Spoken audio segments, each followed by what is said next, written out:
On an October morning in 1961, a 29-year-old farmer named Walter Greer drove his grain truck to the elevator in Caldwell County, Kansas, and did something that everyone who saw it remembered for the rest of their lives. He drove past the line. There were 11 trucks ahead of him, all of them loaded with wheat from the fall harvest, all of them waiting to unload at the price the elevator was posting that morning, which was 1.84 cents per bushel. Good price, fair price. The kind of price that made October feel like it had delivered on its promises. Walter drove past every one of them, turned around at the far end of the yard, and drove home with his load still in the truck. The elevator manager, a man named Dale Forsythe, watched from the scale house window. He had seen a lot of things in 20 years of running an elevator. He had never seen a man drive all the way to town with a full load and then drive home without unloading. He called out the window to the driver of the first truck in line, a farmer named Roy Hatcher. "What's wrong with Greer?" Roy watched Walter's truck disappear down the highway. "Don't know. Maybe he changed his mind about selling." Dale looked at the departing truck. "The price is fair. It's a fair price." Roy shrugged. Apparently not fair enough for Walter. Dale went back to his scales. He figured Walter would be back tomorrow, or the day after, maybe the week after, when he needed the cash to pay his fall bills. Walter Greer did not come back in October. He did not come back in November. He did not come back in December. The price went up in January. It went down in February. It went up again in March. On the 14th of April, 1962, Walter Greer drove his grain truck back to the Caldwell County elevator and unloaded at 231 cents per bushel. The same wheat, the same truck.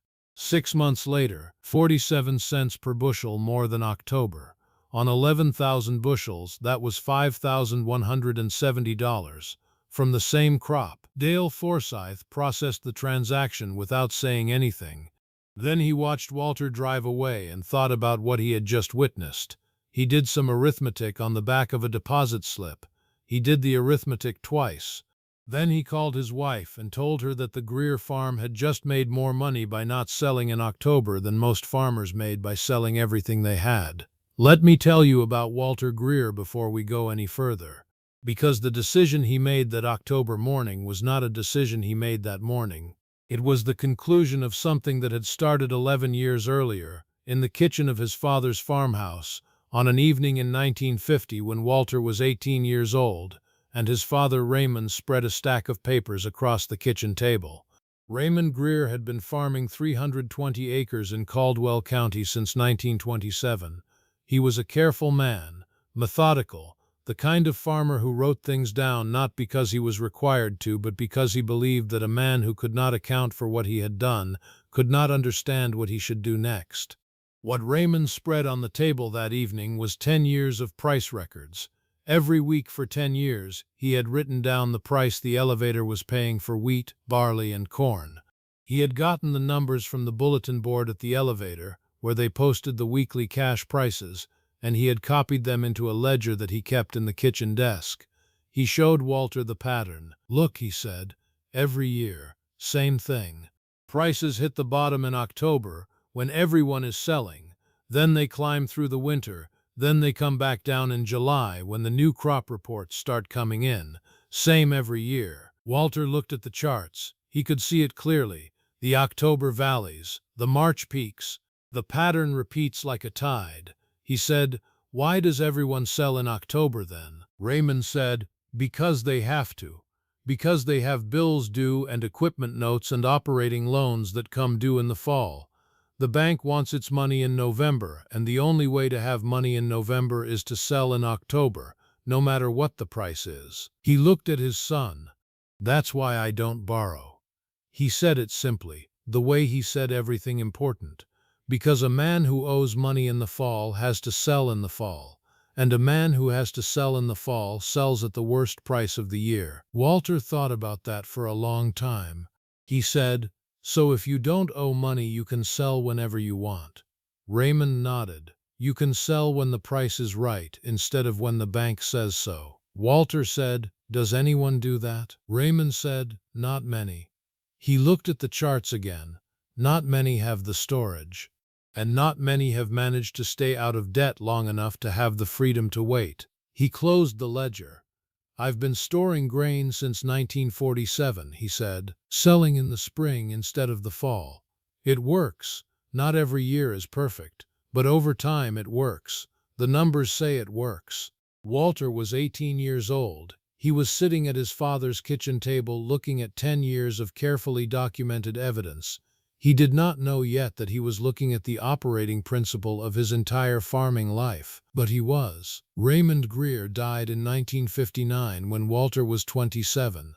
He left the farm to his son, along with the 320 acres, the equipment, and the kitchen desk with the 10-year ledger inside. He also left 2 grain bins, steel Butler bins, 6,000 bushels each, built on concrete pads behind the main barn. Raymond had bought them in 1947 and erected them himself over 2 weekends. He had told Walter they were the most important investment he had ever made. "More important than the land? The land grows the crop," Raymond said. "The bins determine when you sell it. The timing of the sale is where most of the profit lives." Walter had watched his father fill those bins every fall and sell in the spring for as long as he could remember. He had watched the neighboring farmers sell in October at whatever price the elevator was offering, and then spend the winter talking about what they should have gotten. Let us know in the comments where in the world you are watching this video from. If you enjoyed this video, please give it a like and stay with us, and don't forget to subscribe to our channel so you don't miss our next video. Had heard 100 conversations at the feed store and the diner about how the prices always seemed to be better after harvest, how the market never gave you a fair shake in the fall. Nobody connected this to the fact that they were all selling at the same time. That 11 trucks in line at the elevator on an October morning was exactly the reason the price was what it was. Supply and demand in its most basic form, happening right in front of everyone, invisible to almost all of them. Walter connected it. He had been looking at his father's charts for 11 years. When he took over the farm in 1959, the first thing he did was build 2 more bins. 4 bins total, 12,000 bushels of storage, enough to hold his entire crop and weight. The second thing he did was make a rule. The rule was simple and came directly from his father's observation. Sell when the price reaches 20% above the October harvest price, or sell by April 15th, whichever comes first. No exceptions, no waiting for more, no trying to find the absolute top, 20% or April 15th. He wrote it on a card and taped it to the inside of the kitchen cabinet where he kept his price ledger. He never needed to look at it. He knew it by heart from the day he wrote it. Let me tell you about the first 10 years, because the first 10 years were when Walter earned the reputation that defined him for the rest of his farming life. From 1959 to 1969, Walter Greer never sold a bushel of grain in October, not once. He harvested in the fall, loaded his bins, dried the grain to save moisture with an aeration system he had built himself from box fans and perforated pipe, and waited. He tracked prices every week, the same way his father had tracked them, calling the elevator on Monday mornings and writing the number in his ledger. He watched the seasonal pattern that his father had charted repeat itself with the consistency of something governed by laws rather than preferences. October low. November is slightly better. December is steady. January climbing. February higher. March and April the peak. The same tide, moving the same way, year after year. In good years, the spread between October and his selling date was 30 or 40 cents per bushel. In volatile years, it was $1 or more. In the flattest year of the decade, 1966, the spread was 11 cents. On 10,000 bushels, that was $1,100. Not dramatic, but $1,100 for doing nothing except waiting. The county thought he was odd. Not in a mean way, not at first, just odd. The way a man is odd who does something different from everyone else and who is not bothered by being different. Dale Forsyth at the elevator told people about the October morning when Walter had driven past the line with a full load and gone home. The story became part of the local fabric. Walter Greer, who never sells in October. Walter Greer, who stores his grain and sells in the spring. Walter Greer, who thinks he knows better than the market. What Dale Forsyth did not tell people, because he did not know until years later when Walter finally told him, was that the decision to drive past that line in October 1961 had not felt particularly brave or radical at the time. It felt like following a rule. The rule was simple, and the rule made sense, and the rule came from a ledger full of price charts that his father had kept for 10 years, and that Walter had been studying since he was 18 years old. Walter was not defying the market. He was reading it. The market said October was the worst time to sell. The market said this every year, in the October prices compared to the March prices, in the data that had been available to anyone who had bothered to look at it since before Walter was born. Walter had bothered. That was all. Roy Hatcher, who had been first in line on the morning Walter drove past, had a different way of seeing it. He told the story at the diner every October for 20 years as a cautionary tale about a man who thought he was smarter than the market. Roy never changed his opinion.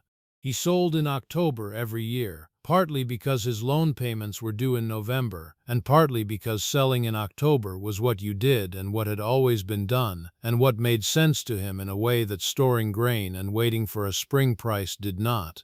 Walter and Roy had been neighbors for 30 years. They liked each other. They helped each other during planting and harvest and the emergencies that farming produced.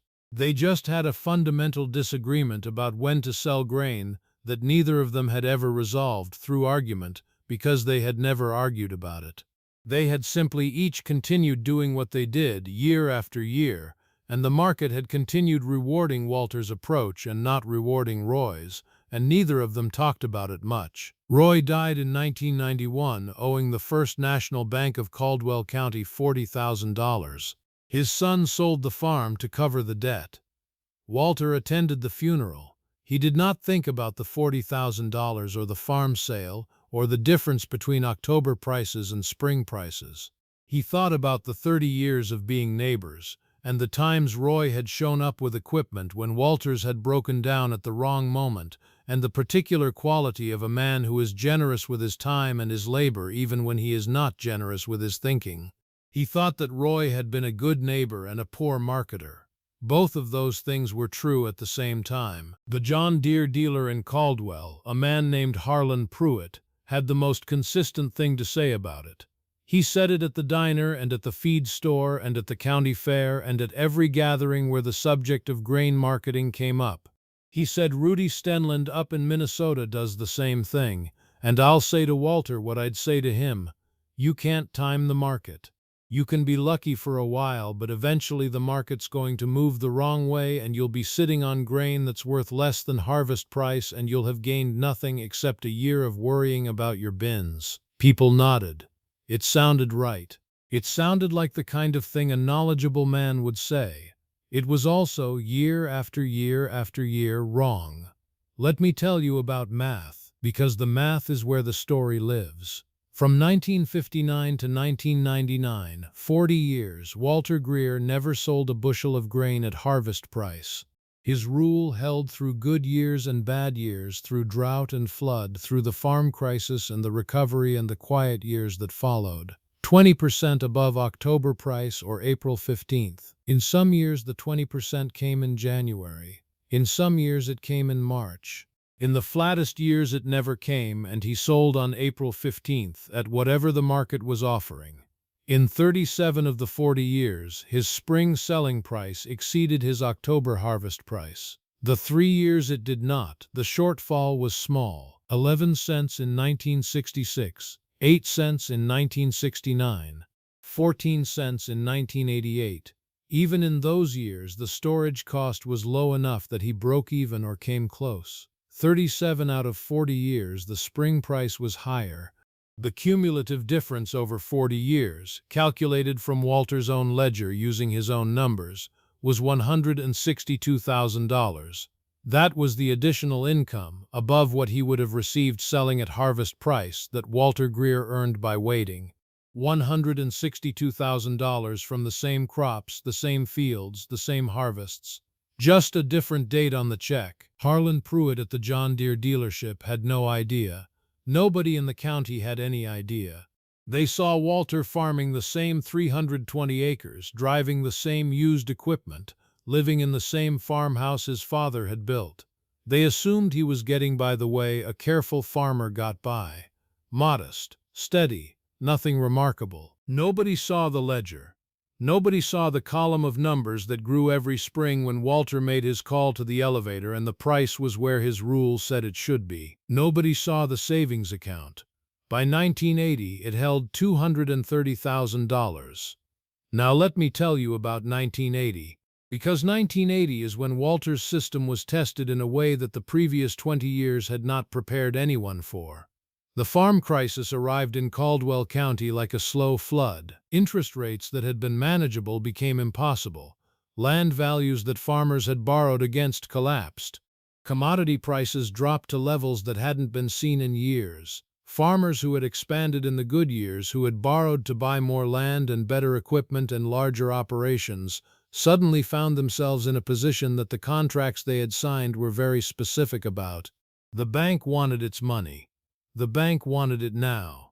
And there was only one way to get money in November, which was to sell grain in October at whatever the elevator was offering. The elevator in October of 1982 was offering $2.10 for wheat. Walter's neighbors drove their trucks to the elevator and took the price because they had to. Their loan payments were due. Their interest rates had climbed from 7% to 18%. The math was brutal and simple. Sell in October or default in November. Walter stored his grain. He sat on 14,000 bushels of wheat through October, November, December. The price moved sideways, $2.05, $2.15, $2.10 again. The men at the diner watched and waited for Walter to crack, for the market to drop further, for 40 years of unconventional thinking to finally produce the disaster that everyone had always known was coming. In February of 1983, the winter wheat crop in the southern plains was damaged by an unexpected freeze. The market moved overnight. Walter watched his price ledger. February 14th, $3.12. That was his 20%. $2.10 plus 20% was $2.52. He passed that in January. But Walter's rule said 20% above October or April 15th, whichever came first. And he was watching the market rise. He called the elevator on March 2nd. The price was $3.48. He sold everything. 14,000 bushels at $3.48. That was $48,720. If he had sold in October at $2.10, the same crop would have brought $29,400. The difference was $19,320 from the same harvest. While 11 farms in Caldwell County went to foreclosure auction that winter, Walter Greer was depositing $19,000 in additional income that he had earned by doing nothing except not selling when everyone else was selling. The spring of 1983 was when Harlan Pruitt finally drove out to Walter's farm. He had been selling John Deere equipment in Caldwell County for 23 years. He had sold it to farmers who were now in bankruptcy. He had watched the county change in ways that his earlier certainty about equipment and credit and the right way to farm had not prepared him for. He found Walter in the machine shed working on the cultivator. "Walter," Harlan leaned on the shed door. "I've been wanting to ask you something." Walter set down his wrench. "Go ahead." Harlan said, "The last time I looked, you hadn't sold any grain in October since before I started selling here. Is that right?" Walter said, "That's right, since '59. Harlan was quiet for a moment. He had done some arithmetic of his own before driving out. He knew what the October prices had been, and he knew what the spring prices had been, and he had multiplied the difference by what he estimated Walter's annual volume to be. The number he had gotten was large enough that he wanted to hear it from Walter directly. He said, "How much more do you make by waiting?" Walter looked at him for a moment. Then he walked to the office corner of the machine shed where he kept his price ledger. He opened it to the summary page in the back where he tracked the annual figures. Let us know in the comments where in the world you are watching this video from. If you enjoyed this video, please give it a like and stay with us, and don't forget to subscribe to our channel so you don't miss our next video. He showed Harlan the number. Harlan looked at it. He looked at it for a long time. Then he said, 23 years I've been telling people you were going to get caught holding grain when the market dropped. Walter said, it dropped twice. 11 cents in 66, 8 cents in 69. I sold on April 15th and came close to breaking even. Harlan said, and every other year. Walter said, every other year the spring was better than the fall, by varying amounts. Sometimes a little, sometimes a lot, but better. Harlan looked at the ledger again. He was thinking about every farmer in the county who had bought a tractor from him on credit, about the loan payments that had forced them to sell in October, about the difference between what they had gotten and what they could have gotten if they had been able to wait. He said the bins made it possible. Walter said, the bins and no debt. You need both. The bins give you a place to put the grain. No debt gives you the freedom to leave it there until the price is right. If you have debt, you have a deadline, and a deadline is the market's leverage over you. Harlan shook his head slowly. I've been selling equipment on credit for 23 years. Every loan I arranged created a deadline. Every deadline forced a harvest sale at harvest price. He looked at Walter. I was part of the problem.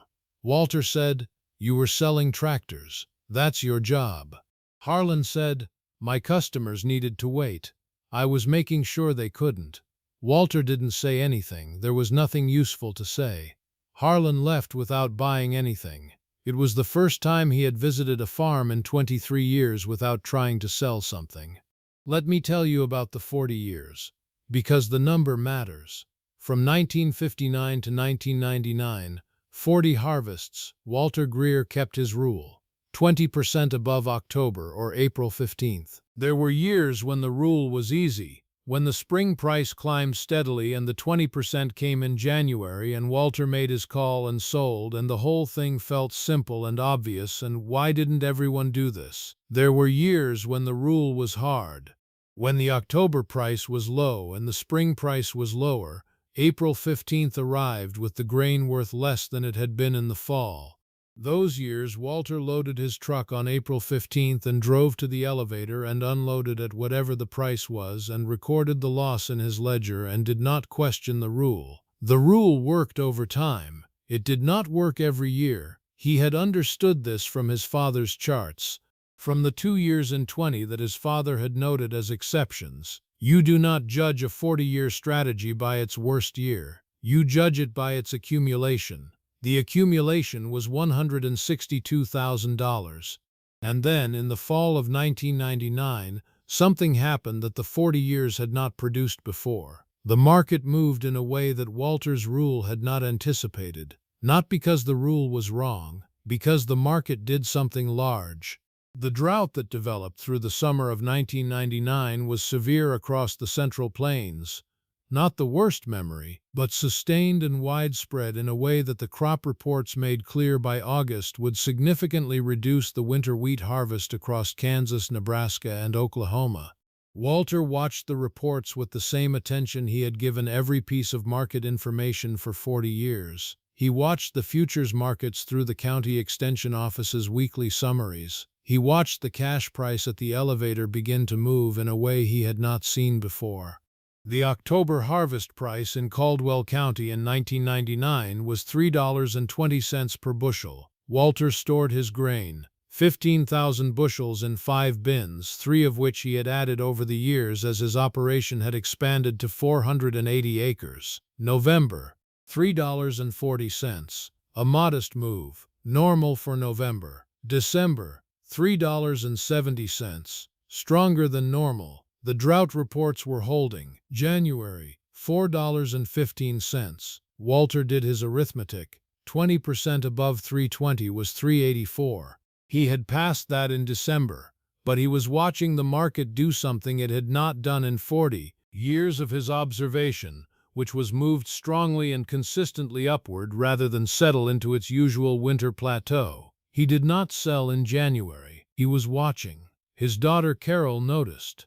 She had been farming beside him since 1985 and had learned the rule and the patience required by the rule and the particular discipline of watching a price move past your threshold and not selling because something about the market told you the move was not finished. She did not question him. She had watched him operate for 15 years and had learned that the watching he did before he sold was as important as the rule itself. The rule told him the minimum. The watching told him whether the minimum was the right moment. She asked him once, in January of 2000, what he was seeing that made him wait past December. He said, "I'm seeing a market that hasn't found its ceiling yet. The drought reports are still coming in worse than expected. The crop estimate keeps getting revised down. There's no news that would push the price back down." She said, "But the rule said sell in December." He said, "The rule is the floor, not the ceiling. 20% above October is when I must sell. It says nothing about selling at the exact moment I hit 20% if the conditions say the market is still moving." She thought about that. He said, "In 38 years, this is the third time I've watched past my rule threshold because the conditions said to watch. The other 2 times I sold before April 15th at prices higher than December. Once I was wrong by about 15 cents. Once I was right by 30 cents. She said, "And this time?" He said, "I don't know yet. That's why I'm watching." February, $4.60. He called the extension office. They told him the winter wheat condition reports from Kansas and Oklahoma were the worst since 1977. The new crop prospects were poor. The market was pricing in a supply shortage that might last into the following year. He did not sell in February. March, $5.12. He had never seen $5 on wheat in Caldwell County, not in 40 years of watching the market every week. Not once. He checked his rule. 20% above 320 was 384. He was 60% above October's price. His April 15th deadline was 6 weeks away. He called his daughter Carol, who had been farming beside him for 15 years and who would be taking over the full operation the following year. He said, "I think this is the moment." She said, "What do you mean?" He said, 40 years of storing grain and selling in the spring. This is the year the market has moved the way your grandfather always said it could move but rarely does. More than 20%, much more, and it's still moving." Carol said, "What's the rule?" Walter said, "The rule says sell when you hit 20% or April 15th. I hit 20% in December." She said, "But you didn't sell in December." He said, "No, because I was watching something I hadn't seen before." He paused. "I'm going to sell it on Monday. All 15,000 bushels. $5.12. Carol was quiet for a moment. Then she said, "What did the October price give us?" Walter did the math. $48,000 at October price. Against this, he multiplied 15,000 by 512. $76,800. The difference was $28,800 from the same harvest. Carol said, "You waited 40 years for this." Walter said, "I waited every year. This is just the year where the waiting mattered most." He sold it on Monday morning, drove his truck to the elevator in Caldwell County the same way he had driven it every spring for 40 years, waited in line, unloaded at $5.12 per bushel. Dale Forsythe had retired in 1989, but his son David ran the elevator now and knew Walter the same way his father had known him. David watched the transaction process and thought about the morning 40 years earlier when Walter had driven past the line with a full load and gone home. He said, "Mr. Greer, what do you think about this price?" Walter said, "I think it's the right price for today. That's all a price ever is." He drove home. Let me tell you about what the 40 years added up to, because this is where the story arrives at its final number. Walter Greer's price ledger, the one started by his father in 1950 and continued by Walter from 1959 through 1999, showed 40 years of harvests and spring sales and the annual difference between what he had received and what the October price would have given him. The total, accumulated over 40 harvests, including the exceptional year of 1999, was $194,000. $194,000 in additional income above what he would have received selling at harvest price. From 5-grain bins and a rule.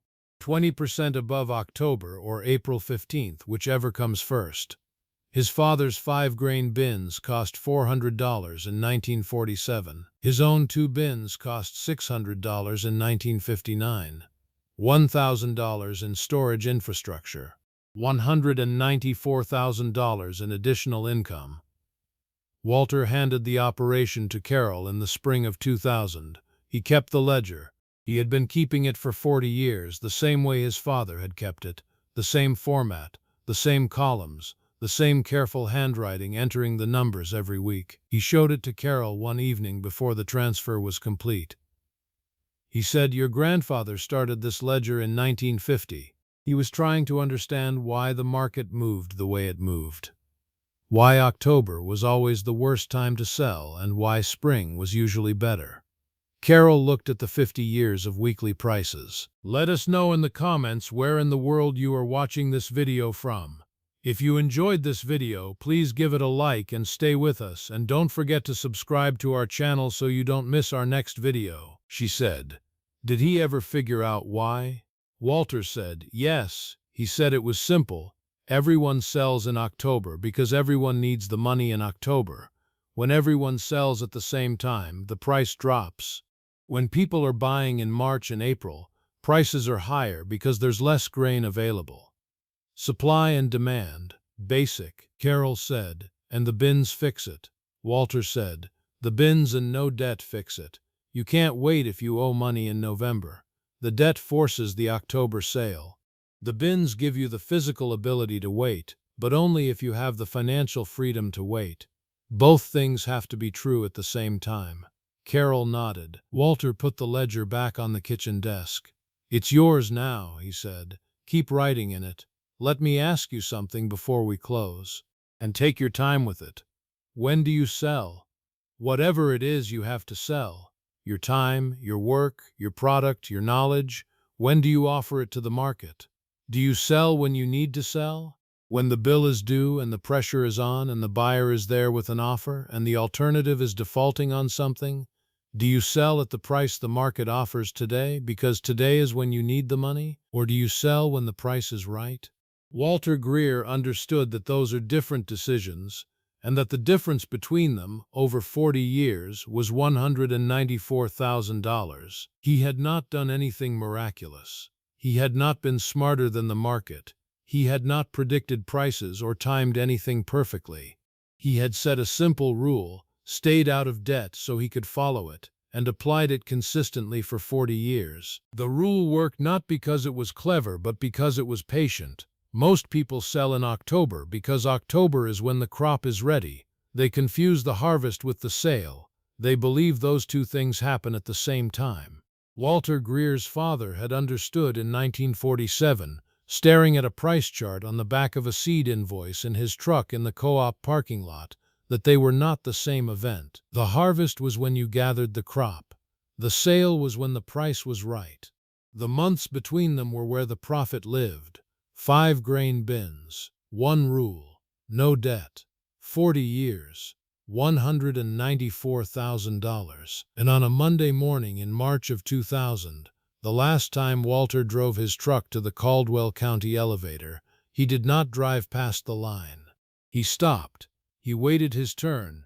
He unloaded at the price his rule said was right. Then he drove home, parked the truck, and sat at the kitchen table with his father's ledger open in front of him. The last entry, March 6, 2000. Wheat, 15,000 bushels, $5.12 per bushel. Below it, in Walter's careful handwriting, a single line, 40 years, done.